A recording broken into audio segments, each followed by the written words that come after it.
Street ಡಾಗ್ಸ್ಗೆ food available ಮಾಡಿ ಕೊಡಬೇಕು with the intention that cantankerous behaviour ಆಗಲಿ, ಅಗ್ರೆಸಿವ್ ಬಿಹೇವಿಯರ್ ಆಗಲಿ ಡಾಗ್ಸಲ್ಲಿ ಕಡಿಮೆ ಆಗಲಿ ಅಂತ ಅನ್ನೋದು ಆ ದೃಷ್ಟಿಯಿಂದ. ಆವಾಗ ನಾವು ಒಂದು ಆಲ್ಮೋಸ್ಟ್ ಹೆಚ್ಚು ಕಡಿಮೆ ಒಂದು 1000 ಡಾಗ್ಸ್ಗೆ ಅಕ್ರಾಸ್ BBMP ಫೀಡಿಂಗ್ ಕೂಡ ಫಾರ್ 2 to 3 months ನಡೆಸಿದ್ದೀವಿ. But after that we started finding there are some gaps in the process. So with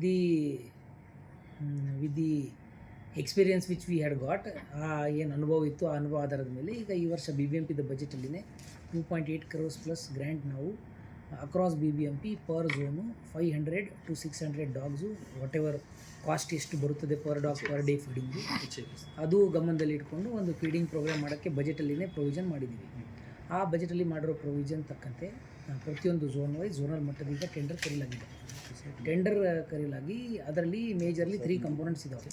ಒಂದಂದರೆ preparation of the dog food around 700 to 750 ಕ್ಯಾಲರೀಸ್ದು ಮೆನ್ಯೂ ಡ್ರಾ ಮಾಡಿ ಕೊಟ್ಟಿದ್ದೀವಿ.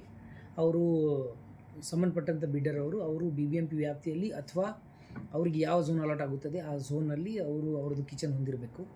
ಅಲ್ಲಿಂದ ನಮ್ಮ ಲೋಕಲ್ ADಗಳು, ಲೋಕಲ್ ಏನು volunteers ಇರ್ತಾರೆ ಅವ್ರ ಜೊತೆ ಕೋಆರ್ಡಿನೇಷನ್ ಮಾಡಿ, ಮತ್ತು ಈ ಏಜೆನ್ಸಿ ಏನಿರುತ್ತೆ ಅವ್ರ ಜೊತೆ ಕೋಆರ್ಡಿನೇಷನ್ ಮಾಡಿ ಏನು ಫೀಡಿಂಗ್ ಸ್ಪಾಟ್ಸ್ ಐಡೆಂಟಿಫೈ ಮಾಡ್ತಾರೆ ಆ ಫೀಡಿಂಗ್ ಸ್ಪಾಟ್ಗೆ ಅವರು ಫುಡ್ಡನ್ನು ಡಿಸ್ಪ್ಯಾಚ್ ಮಾಡಿ ಸರ್ವ್ ಮಾಡಿ, ಆಮೇಲೆ ಅದನ್ನು ಎಲ್ಲಿ ಫುಡ್ ಸರ್ವ್ ಮಾಡಿರ್ತಾರೆ ಅದನ್ನು ಕ್ಲೀನ್ ಮಾಡಿ ಅವರು ಎವ್ರಿ ಡೇದು ನಮಗೆ ರಿಪೋರ್ಟ್ ಸಬ್ಮಿಷನ್ ಮಾಡಬೇಕು.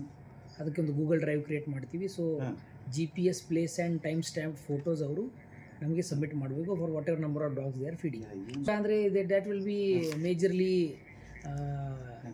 ಅದರಲ್ಲಿ ಕ್ಯಾಲರಿ ಕಾಂಬಿನೇಷನ್ ಮ್ಯಾನೇಜ್ ಮಾಡ್ತೀವಿ. ಅದರಲ್ಲಿ either egg rice or chicken rice ಆ ಥರ that will be decided by our veterinarians. ಅದು ಮೆನು ಆಲ್ರೆಡಿ ಟೆಂಡರ್ಲಿ ಇದೆ, you can go through that. Dogs in this much amount. So total cost per dog to be fed ಅಂತ ಅನ್ನೋದು in and around 20 rupees ಬರ್ತಾಯಿದೆ ಅದು per day. ಅದರಲ್ಲಿ food cost, transportation, cleaning ಈ 3 components ಇದ್ದಾವೆ. ಅದು ಪರ್ ಝೋನ್ಗೆ 36 lakhs.